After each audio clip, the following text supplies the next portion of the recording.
Почему никто не мил и не нравится? Мы, люди, существа социальные. Следовательно, каждому из нас необходимо общение. Пусть это будут соцсети, какие-то мессенджеры, контакты, но общение – это очень важный фактор для каждого из нас.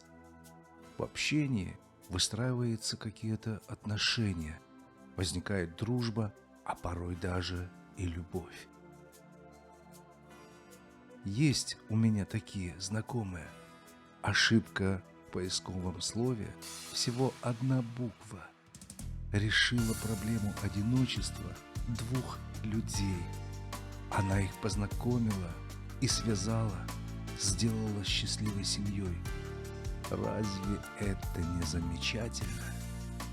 Но бывает и по-другому. Заканчиваются отношения, образовывается пустота и набрасывается одиночество. И уже кажется, что весь мир становится чужим и холодным. Вроде бы закончились прежние отношения, открываются новые возможности. Ничто не может помешать встретить новую, настоящую любовь. Опять мелькают лица, знакомства, свидания, но, увы, сердце остается холодным. Оно остается в холодном одиночестве. Никто и ничто не мило. Так в чем же дело? Что происходит? Почему тебе никто не мил и не нравится? Как говорится, отношения, возможно, уже в прошлом, но любовь томится на душе. Увы, так бывает.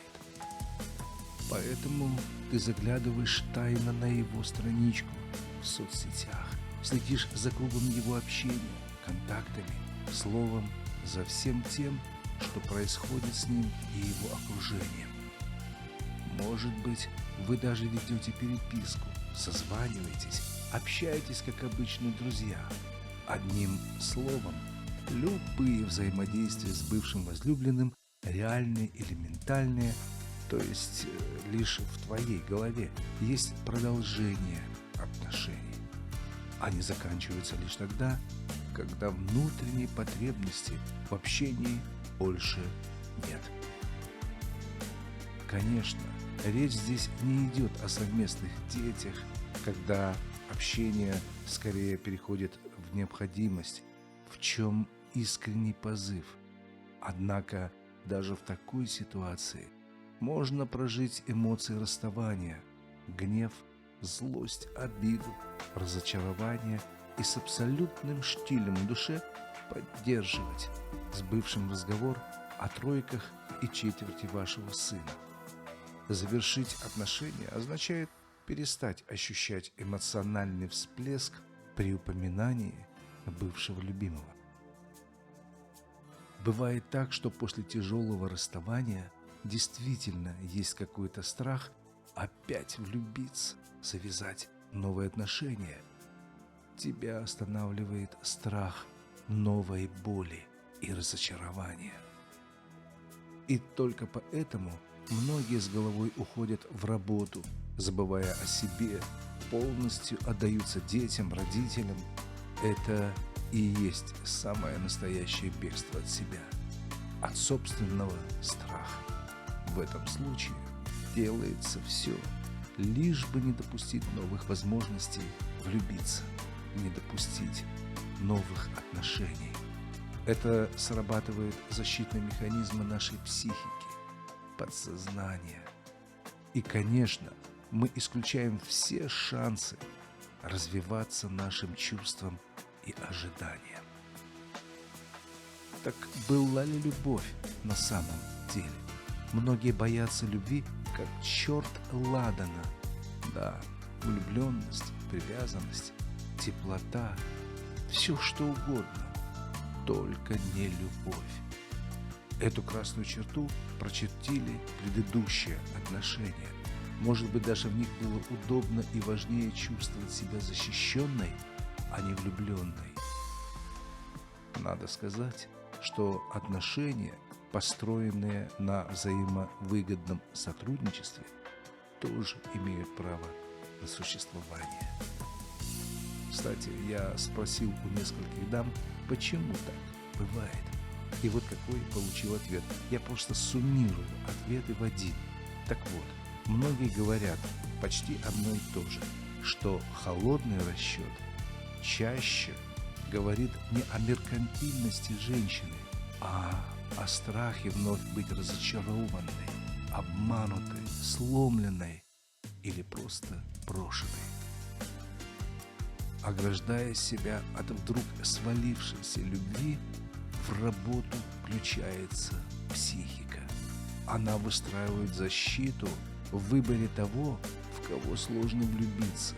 Если ты ищешь определенный типаж мужчины, например, заботливого папу, а не истинное чувство, то стоит задуматься, что за сценарий ты проигрываешь вновь и вновь.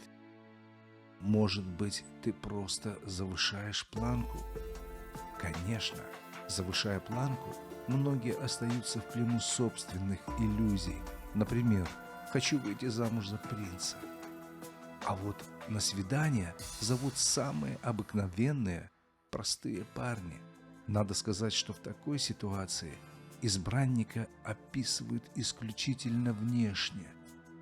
Говоря про возраст, социальное положение и отношение к себе, мол, чтобы любил и уважал.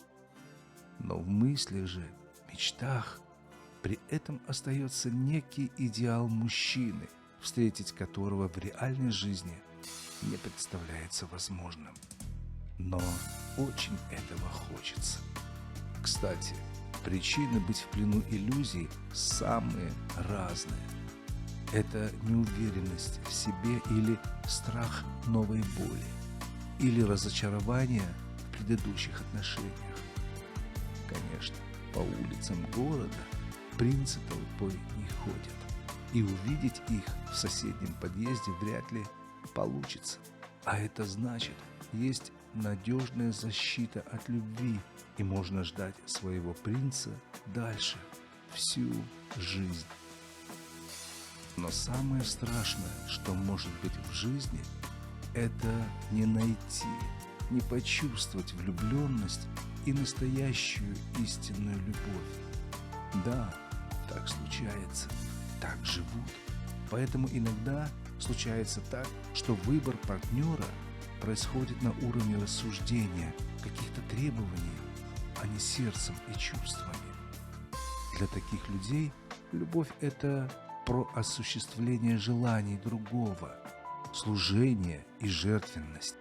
Здесь можно услышать фразы вроде «я все для него делала», «я его так любила, а он все равно ушел». Да, увы, так бывает. В таких отношениях чувство любви подменяется другим понятием – жертвенностью, когда чужие интересы ставятся выше своих. Очевидно, это происходит из-за того, что в семье, где рос человек, любовь выражали через удовлетворение потребностей другого в ущерб своим.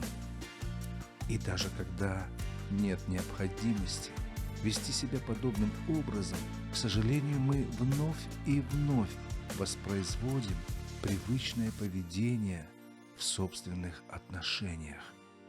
Вот примерно так все и происходит изо дня в день, из года в год.